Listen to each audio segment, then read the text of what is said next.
Assalamualaikum warahmatullahi wabarakatuh. Alhamdulillah. Wassalatu wassalamu ala rasulillah nabina Muhammadin sallallahu alaihi wasallam wa ala alihi wa sahbihi wa mawala. Wa qala Allah ta'ala fil Qur'anil Karim, ya ayyuhalladzina amanu taqullaha wa takum nafsum ma qaddamat liqad. Wa taqullaha innallaha khabirum bima ta'malun. Alhamdulillah, kemat siang para sedulur-sedulur yang saya cintai. Jumpa lagi di kanal YouTube-nya Pak Dikun. Oke para sedulur, marilah kita bersyukur atas kehadirat Allah SWT yang telah melimpahkan rahmat serta kasih sayangnya kepada kita semua, sehingga kita bisa berjumpa dan berkumpul di siang hari yang cerah ini. Tak lupa sholawat dan salam kita curahkan untuk Nabi Muhammad SAW yang telah melepaskan umat manusia dari jurang kejahiliahan menuju ketaatan dan pengabdian pada Allah SWT. Oke sedulur, jadi belakangan ini sempat ya, berapa hari yang lalu sempat viral video seorang ulama atau seorang ustadz atau seorang pendakwah ya, yang memang kemudian yang sangat terkenal, dan beliau juga merupakan pejabat negara, yang mana dalam salah satu ceramahnya, dakwahnya, kemudian di sela-selanya beliau ini menghina ya, merendahkan seorang pedagang es teh dengan kalimat kata-kata yang nggak pantas ya, yang nggak pantas. Even itu pun bukan orang yang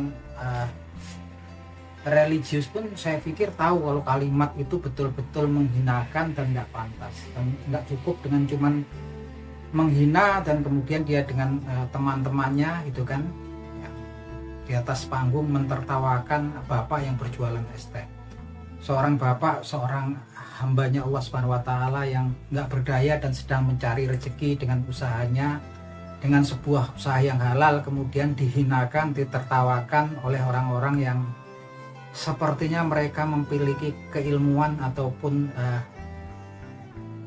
pengetahuan tentang agama yang tinggi. Kabarnya seperti itu kan, sampai kemudian kan juga mungkin dianggap sebagian orang mirip seorang wali gitu kan. Tapi kemudian cobalah kita kemudian berpikir terang, berpikir logis gitu kan. Sifat-sifat primordialisme seperti itu harusnya kita sekarang selaraskan sama logika kita, selaraskan sama hati kita, selaraskan sama rasa kita. Sekalipun kita mungkin bukan orang yang religius, sekalipun kita memang bukan orang yang betul-betul taat, tapi rasa kita itu pastinya juga sedih ya, prihatin lihat seperti itu gitu kan. Anda teman-teman bisa bayangkan seorang anak manusia, seorang hambanya Allah Subhanahu wa Ta'ala yang mencari rezeki untuk menghidupi keluarganya, yang dengan segala keterbatasannya justru bukan dibantu malah dihina ya, dihina dan ditertawakan di hadapan orang banyak. Dan tentunya ini suatu kezaliman teman-teman. Dan teman-teman harus tahu bahwasanya kezaliman ini adalah salah satu doa yang mustajab, adalah doa yang dipanjatkan oleh seorang yang terkena kezaliman terhadap orang yang menzalimi, sekalipun orang tersebut orang kafir, karena nggak ada lagi hijabnya sama Allah Subhanahu wa Ta'ala, dan pastinya akan dibalaskan oleh Allah Subhanahu wa Ta'ala. Kalau nggak sekarang, kelak, kalau nggak di kehidupannya nanti di akhirat gitu kan. Nauzubillah min zalik. Ini adalah sebuah kezaliman yang sangat luar biasa, dan memang kita sendiri juga nggak ngerti konsep kemudian berdakwah, konsep berceramah, konsep memberikan pengajaran seperti apa. Karena memang kelak orang yang kemudian menjerit keras diberitakan oleh para ulama adalah seorang yang kemudian mengajarkan sesuatu yang nggak baik dan diikuti oleh orang banyak itu kan. Dan kalau kemudian kita mengikuti konsep dari sebagai orang muslim, sebagai orang Islam, tentunya referensi kita adalah Al-Quranul Karim dan hadisnya Nabi Muhammad SAW dalam segala macam aktivitas kita, kegiatan kita di kehidupan ini, apalagi dalam hal-hal yang bersifat dakwah, ceramah, bimbingan kepada orang-orang awam gitu kan, bukan kemudian memberikan contoh yang nggak patut dan yang nggak baik gitu kan. Bayangkan di situ kemudian banyak anak-anak yang masih muda usia ikut tertawa, mentertawakan gitu kan, seakan-akan hal seperti itu hal yang biasa saja, dan hal seperti itu yang sepertinya diperbolehkan gitu kan dalam konsep-konsep keislaman. Padahal kan referensi kita di Al-Quranul Karim sudah sangat jelas sekali. Allah Subhanahu wa Ta'ala berfirman di Al-Quranul Karim, tepatnya di surat Al-Hujurat ayat ke-11 bagi berikut. Bismillahirrahmanirrahim. Ya ayyuhalladzina amanu la yaskhor qaumun min qaumin asa ayakunu khairum minhum minhum wala nisa'um min nisa'i asa ayakuna khairum minhun, yang artinya sebagai berikut: wahai orang-orang yang beriman, janganlah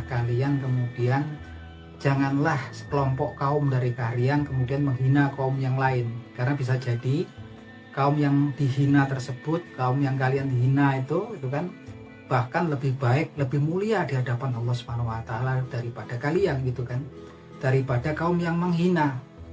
Dan janganlah sekelompok wanita di antara kalian menghina sekelompok wanita lain, karena bisa jadi wanita yang dihina itu lebih baik dan lebih mulia daripada wanita-wanita yang menghina. Ini sangat jelas sekali ya, konsepnya udah sangat jelas sekali. Jadi kalau kemudian ada yang membela gitu kan, ini kan sistem dakwahnya seperti itu, konsep dakwahnya kita ngerti itu konsep dari mana, ini udah jelas banget ya di Al-Quranul Karim, jelas-jelas ini Allah Subhanahu wa taala yang berfirman kepada hamba-hambanya yang beriman. Oke, ke belakang kalau kemudian di hadisnya Nabi Muhammad SAW sudah sangat jelas sekali. Nabi Muhammad SAW bersabda dalam sebuah hadisnya sebagai berikut: Bismillahirrahmanirrahim. Al-kibru batorul haq wa khamtunas. Kesombongan, ujub itu adalah kemudian menolak kebenaran dan meremehkan manusia yang lain. Nauzubillah min dzalik. Meremehkan, ini kesombongan ya. Ini kita malah kemudian kesombongan, dan kesombongan itu menolak sesuatu yang kebenaran dan dia meremehkan manusia yang lain. Kesombongan. Dan kesombongan inilah yang kemudian dalam sejarah umat manusia, dalam sejarah dunia, yang menjerumuskan seorang Azazil yang ilmunya luar biasa, keilmuannya luar biasa, ketaatannya luar biasa, kepatuhannya luar biasa, tapi karena dia sombong ketika penciptaan Nabi Adam alaihissalam, Allah Subhanahu wa taala berfirman pada para malaikatnya kemudian untuk bersujud kepada Nabi Adam, dan sujudnya udah jelas sekali, bukannya kemudian untuk menyembah Nabi Adam, tapi karena untuk mematuhi ataupun taat dari perintahnya Allah Subhanahu wa taala. Azazil gitu kan, yang pernah bersujud kepada Allah Subhanahu wa taala selama 4000 tahun, di situ dia kemudian timbul rasa sombongnya. Dan dia bertanya kepada Allah Subhanahu wa taala, "Araita hadza karamta alayya?" Loh, ini siapa ini ya? Tolong jelaskan, ini yang engkau muliakan lebih baik dariku. Anna khairum minhu, saya lebih baik loh dari dia.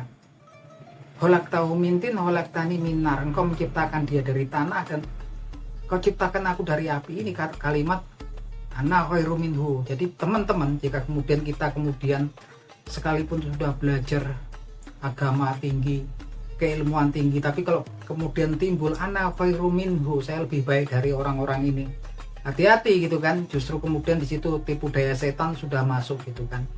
Karena kita nggak pernah tahu nasib kita sampai di mana, meninggal kita kondisinya dalam apa. Bisanya kemudian kita berharap dan berdoa memohon pada Allah Subhanahu wa taala agar meninggal di napas kita terakhir dalam keadaan beriman pada Allah Subhanahu wa taala.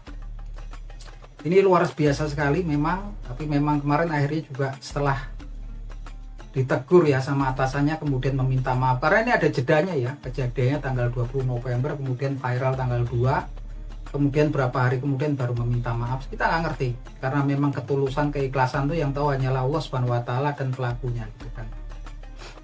Yang jelas kesalahan yang dilakukan ketika Azazil berkata ana khairum minhu, dia kemudian mendapatkan laknatnya Allah Subhanahu wa taala, menjadi makhluk yang kemudian dikutuk oleh Allah Subhanahu wa taala.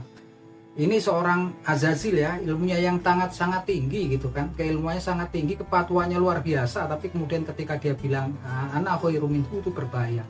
Dan tampaknya juga lebih bahaya karena bikin mentertawakan, seakan-akan nih saya yang paling baik dan seakan-akan paling lucu dagelannya, sehingga